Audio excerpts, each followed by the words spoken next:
Kalau orang bingung ketika memilih itu kan wajar ya, Iya. karena ini bagian dari proses ketika kita mengambil keputusan. Justru kalau nggak bingung berarti dia nggak mikir, ya pokoknya kuliah aja. Dan ini sebenarnya mengkhawatirkan. Yang terjadi adalah banyak mahasiswa yang akhirnya baru menyadari ketika masuk ke perguruan tinggi dan salah jurusan. Iya, Nah bener itu banget. ya kan? Mereka itu melihat cuma PTN-nya aja, Iya. Bu, bukan jurusannya. Itu, yang penting aku Iya, masuk PTN, misalnya. iya, PTN gitu ya. Tanpa mempertimbangkan Jurusan yang jurusannya. diambil gitu. Tuh. Sehingga sekali lagi kalau bingung itu wajar, artinya berpikir dan mempertimbangkan.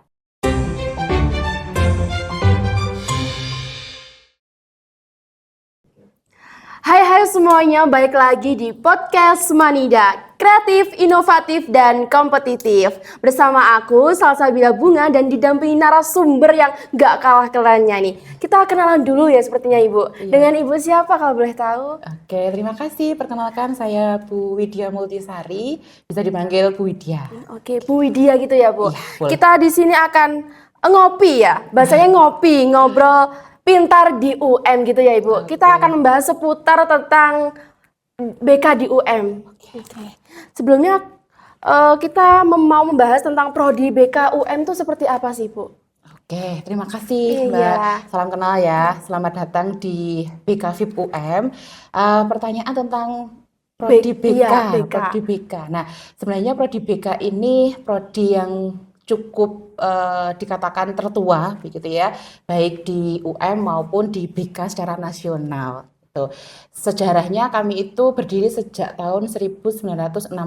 Wah, cukup sudah berapa lama, lama itu iya. ya? Insya Allah tahun lalu kami sudah merayakan 60 tahun. 60 tahun, 60 Bu. tahun. Berarti tahun ini insya Allah 61 tahun prodi BK. Gitu. Sehingga kami cukup menjadi BK yang tertua. Semoga tetap terus berkembang ya Bu ya. Oke, tuh.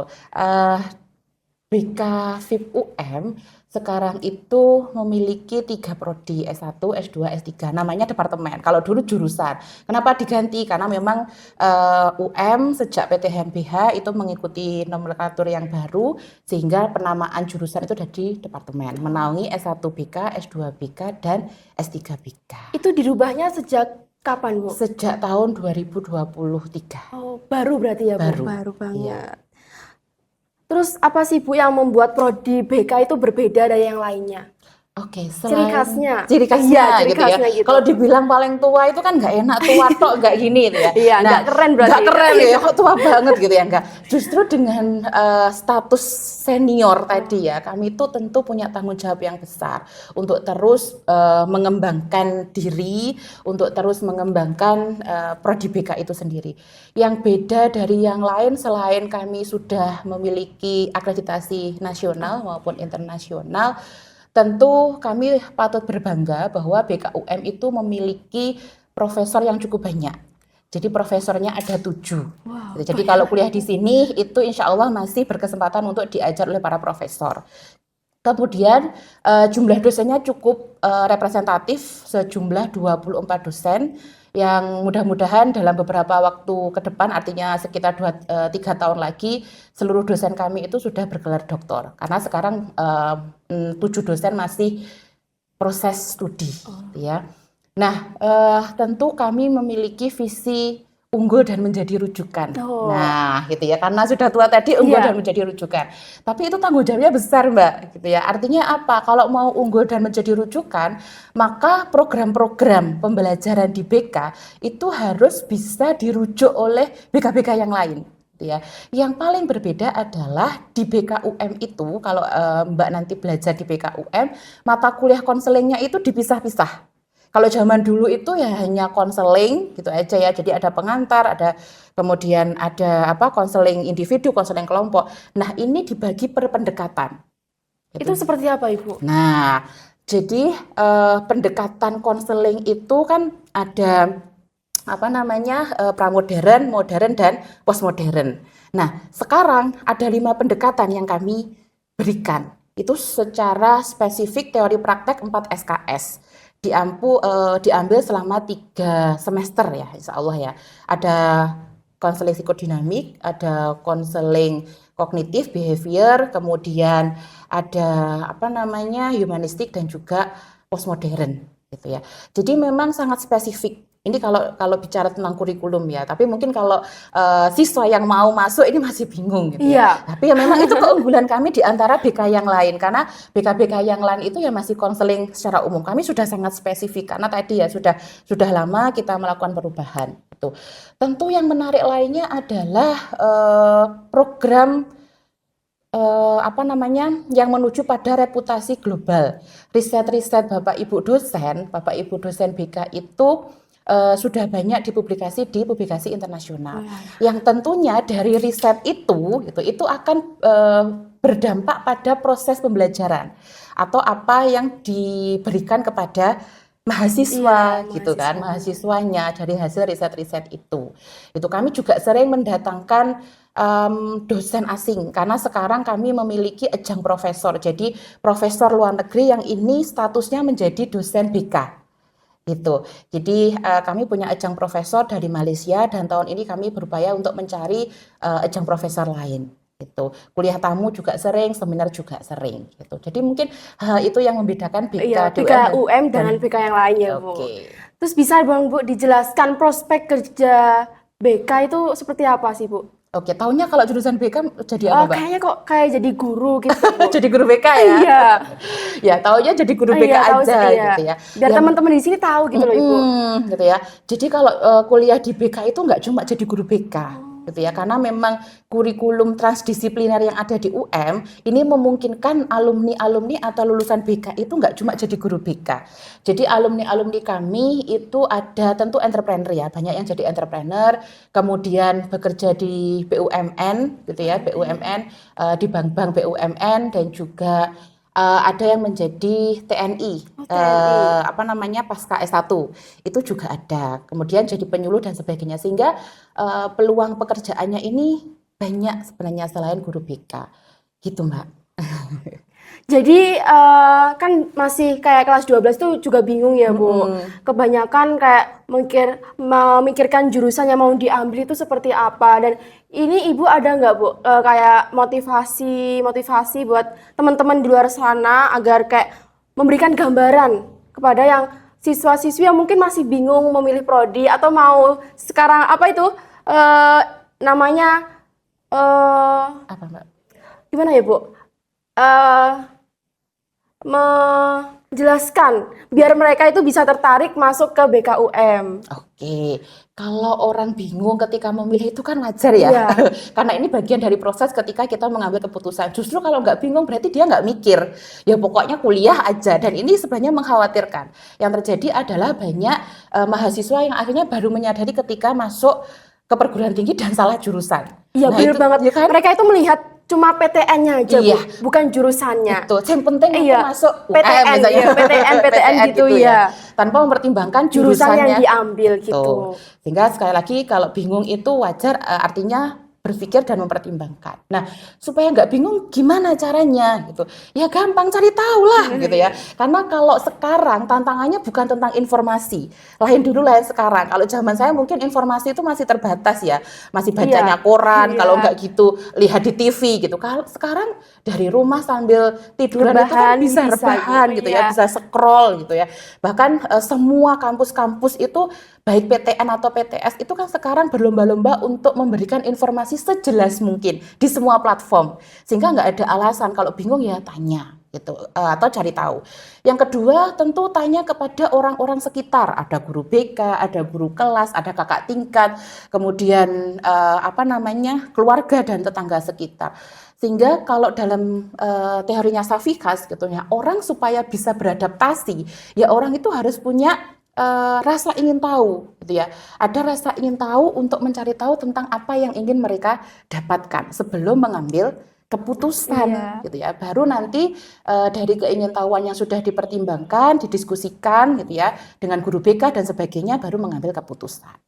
Lalu bagaimana kalau masuk di BK? Ya saya seneng loh kalau banyak yang masuk di BK. Boleh dong Bu spill apa sih yang perlu disiapkan buat teman-teman nih, terutama yang ingin masuk ke BKUM. Persiapannya itu butuh apa aja gitu ya, Bu? Persiapannya ya pasti daftar ya. Iya, itu enggak lupa. Itu enggak lupa ya, jangan sampai enggak daftar. Terus jangan lupa kodenya harus benar Oh, ya. iya. Nanti salah kode kan nggak masuk BK ya. Tapi prinsipnya begini, kami tentu berharap ada siswa-siswi khususnya dari SMA Badekan ya, nah, yang bisa masuk ke BKUM, tentu siswa-siswi terbaiknya yang bisa masuk BKUM. Nah, untuk apa yang dipersiapkan tentu pastikan bahwa teman-teman ini tahu target ketika SNBP gitu ya. Ya namanya mau dipilih gitu ya. Iya. Tentu upayakan untuk tidak menjadikan kami pilihan Kedua. kedua. Kayaknya Ya UM mau ini nggak mau dijadikan pilihan Oh kedua. iya. Ya, Maunya cuma satu-satunya gitu. Iya, satu-satunya dan yang pertama gitu ya. Kalau ya kami maunya begitu ya, mungkin ya. Ini sebuah tips aja Iya. gitu. Kemudian kalau misalnya memang belum ada rezeki masuk SNBP, berarti disiapkan UTBK-nya gitu. Karena kan ini waktu ini sudah terus berkejaran ya untuk kelas 12 ya. Kalau Anda baru menyiapkan sekarang ini ya sedikit terlambat, tapi ya enggak apa-apa gitu. Harus dikejar UTBK-nya, misalnya kalau enggak lolos SNBP, baru kalau misalnya UTBK tidak, masih ada jalur mandiri. Nah, jalur mandirinya UM ini banyak sekali teman-teman. Jadi jangan salah, mandiri itu tidak hanya dari nilai UTBK. Ada mandiri dari prestasi. Yang ketua OSIS, boleh silahkan. Kemudian yang berprestasi, ini kan saya sering lihat statusnya Bu Maya ini prestasinya banyak ya, Wah. silahkan. Prestasi-prestasi itu bisa masuk. Kemudian ada jalur kerjasama daerah dan juga kerjasama mandiri. Nah, kalau daerah itu urusannya dengan perguruan tinggi gitu ya. Tapi kalau misalnya kerjasama mandiri ini biasanya contohnya kami itu kan punya program outbound ya. Iya. Jadi nanti akan ada di mana teman-teman ini berkegiatan di luar negeri. Jadi outbound dikirim ke luar negeri. Seperti mahasiswa kami itu sudah ada yang ke Thailand, kemudian ke Filipina, kemudian ada yang di Malaysia, itu banyak sekali. Nah, dengan pembiayaan yang dibayar di awal. Jadi yang orang tuanya kaya raya tajir melintir itu ya, bolehlah dibayar dulu ini untuk anak saya ke Korea, nanti sekian biayanya. Nah, itu ada jalur mandiri khusus itu. Karena ini juga sangat cocok dengan kebutuhan mahasiswa saat ini. Jadi itu yang perlu dipersiapkan, banyak baca, kemudian tadi ya, kita itu perlu sadar bahwa orang-orang atau siswa-siswi sekarang ini kan supportnya luar biasa, nggak cuma dari sekolah, dari orang tuanya luar biasa. Sehingga apa yang bisa membuat saya itu layak untuk diterima di PTN-PTN atau perguruan tinggi favorit, gitu ya, tentu ada poin plusnya, gitu Mbak. Oh iya Bu, ini kan tahun ini kan ngomong-ngomong ada TKA. Itu berpengaruh kepada PMB itu gimana sih Bu? Oke, kalau di sisi perguruan tinggi Iya. ya Mbak, pasti kami itu ya mengikuti aturan dari pemerintah atau dari kementerian. Di proses seleksi itu kami mengikuti, kalau kabar yang kami dapatkan TKA ini akan menjadi validator nilai rapot begitu ya. Iya. Yang nanti paling dekat adalah untuk di jalur SNBP. Gitu kan. Nah, tapi memang apakah ini akan menjadi indikator utama, bobotnya dan sebagainya, memang kan masih menunggu informasi lebih lanjut gitu. Nah, silakan aja kalau misalnya memang ada kesempatan untuk ikut TKA, saya kira diikuti saja, karena kan kita tidak tahu nanti akan ada kebijakan apa dari kebijakan TKA ini gitu ya. Dan tentunya sebenarnya ini waktu bagi teman-teman untuk mengukur kemampuannya skala nasional itu gimana gitu ya. Ini saya dan teman-teman saya kan angkatan saya baru pertama gitu merasakan kayak angkatan percobaan ini rasanya dagdikduk seru. Ya sebenarnya Takut kan sekali. kalau dilihat di tampilannya tuh kan ini seperti terusan dari UN dulu ya. Kemudian ada tes-tes yang seleksi ujian nasional Iya, tingkatnya gitu ya. nasional, Tingkatnya seperti nasional. Ya memang cukup deg-degan Iya. ya. Karena kan kita akan menerima kenyataan bahwa kita itu kalau secara nasional itu gimana sih gitu. Dan tapi ya enggak apa-apa. Gini aja mikirnya, persepsinya ini tryout-nya UTBK gitu ya, karena kan deg-degannya pressing-nya nanti mungkin sama, meskipun bisa jadi yang diujikan itu beda gitu ya. Oke, itu Mbak. Ibu bisa menceritakan sedikit toh proses perjuangan Ibu bisa di sini, terus juga menjadi dosen di sini. Prosesnya, spill sedikit gak apa-apa buat gitu ya. teman-teman bisa mungkin termotivasi dengan cerita Ibu nanti. Oke, kalau saya sih prinsipnya gini Mbak, lain dulu lain sekarang gitu ya. Oke. Ya nggak bisa lah kalau misalnya disamakan nanti omongan saya itu akan mental di Gen Z gitu ya, akan beda kalau dulu. Nah, tapi sebenarnya begini, setiap waktu itu pasti ada apa namanya, ada kesulitan beserta kemudahannya. Iya, bener. Kalau ya tadi, kalau di era saya mungkin kesulitannya di informasi gitu ya. Ketinggalan informasi itu fatal sekali. Mungkin sampai sekarang juga sama gitu ya. Nah, kebetulan saya memang alumni SMK sehingga pada waktu itu tidak begitu banyak yang ingin melanjutkan studi Iya. gitu ya. Sudah informasinya tidak minim waktu itu, teman-teman sebaya itu juga susah kalau saya tanya tentang kuliah kan nggak banyak yang bisa diskusi. Yang saya lakukan apa? Ya tadi proaktif untuk tanya ke orang-orang yang bisa memberikan informasi. Jadi relasi itu juga perlu ya Bu? Penting banget. Gitu. Teman-teman ingat ya, relasi itu penting banget. Jadi Penting kayak kita kurang informasi bisa cari informasi dari teman-teman kita tadinya. Betul. Nggak cuma tentunya kalau misalnya gini, teman-teman ini kan apa namanya saling dukung ya. Iya. Karena kalau anak SMA ya, kan pengen kuliah di mana dan sebagainya. Nah, sebenarnya itu kalau saya dulu ketika tanya itu bukan untuk mengikuti. Jadi teman-temannya ke UM semua, UI semua gitu. Semua informasi yang saya dapatkan itu saya renungkan gitu. Dengan saya yang alumni akuntansi, saya nggak bisa mengikuti teman saya yang mau ambil kedokteran misalnya, teman SMA yang mau ambil kedokteran atau kesehatan gitu.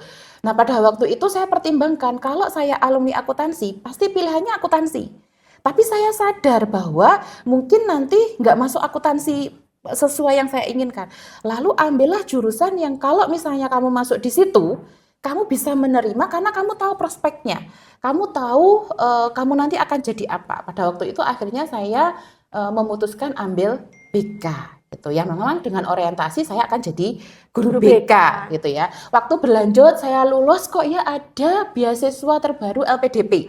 Di mana orang itu kalau mendengar beasiswa waktu itu tuh agaknya masih tenan nggak sih pemerintah ngasih beasiswa gitu ya, pasti perasaan nggak percaya. Nah, tipe saya itu mau mencoba ketika LPDP baru waktu itu belum terlalu banyak orang tahu, cobalah saya LPDP gitu. Alhamdulillah keterima, lalu masuklah di UPI waktu itu karena di UM belum ada.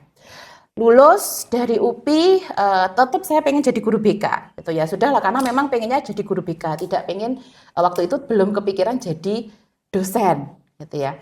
Nah, ketika mulai menyebarkan lamaran dan belum ada follow up dari sekolah, ada lowongan dosen di UM pada waktu itu. Ya sekali lagi, meskipun rasa-rasanya masuk UM itu hayal ya jadi dosen karena pasti kan banyak kan alumni, maksudnya nggak cuma saya yang alumni S2, pasti kan banyak sekali bahkan mungkin yang S3. Ya sudah, ya ketika ada peluang kenapa nggak kita ambil aja gitu, karena kan pada waktu itu secara prasyarat saya memenuhi, daftar, ikut seleksi dan alhamdulillah lolos. Gitu ya. Jadi poin pertama harus proaktif mencari informasi, yang kedua beri waktu diri kita untuk mempertimbangkan kita itu sebenarnya maunya apa. Cocoknya di mana? Bukan maunya ibu, bukan maunya bapak, bukan maunya temen, apalagi pacar. Nah, nggak jamin ya gitu. Apalagi mertua masih jauh lagi ya. Maunya kita itu apa, di mana kita cocok nggak gitu. Lalu yang terakhir adalah ambil peluang sebaik-baiknya. Seperti TKA tadi ya. Ini tuh gimana sih? Ya udah ambil aja. Kalau saya itu nggak wajib ya Bu, tapi itu ambil aja gitu. Ambil aja. Siapa tahu nanti jadi salah satu syarat mau seleksi apa gitu kan? Itu kan kita nggak tahu. Nggak tahu kalau itu ternyata rezeki kita ya Bu. Betul. Kalaupun tidak kepakai secara langsung, pasti itu ada nuktural efeknya. Gitu ya, efek tidak langsungnya. Kita jadi tahu kemampuan kita jadi tahu bahwa apa yang harus kita pressure. Jadi peluang itu sangat penting untuk diambil, Mbak. Gitu. Ini yang terakhir, Bu. Aku mau Ibu menyampaikan motivasi terutama pada remaja di Ponorogo untuk melanjutkan jenjang pendidikan selanjutnya. Oke, sebenarnya teman-teman dari Ponorogo yang masuk ke sini ya, dan juga masuk ke PTN-PTN atau perguruan tinggi yang baik itu luar biasa. Ponorogo itu kota kecil gitu ya, tapi semangatnya luar biasa. Kita harus bangga dengan reok kita yang mendunia gitu ya. Dan secara nggak langsung itu kan juga mengakar dalam diri kita. Jadi nilai-nilai filosofi kekuatan kita yang kita dapatkan dari reok yang sampai diterima di global itu juga harus ada dalam diri kita. Kenapa kita harus sekolah? Sebenarnya untuk orang-orang yang sudah tahu tujuan sekolah, tujuan kuliah, ini sudah nggak jadi pertanyaan, gitu ya. Tapi untuk orang-orang yang butuh kekuatan, kenapa harus studi? Jawabannya cuma satu. Kamu akan punya banyak pilihan ketika kamu melanjutkan ke perguruan tinggi atau studi lanjut gitu ya.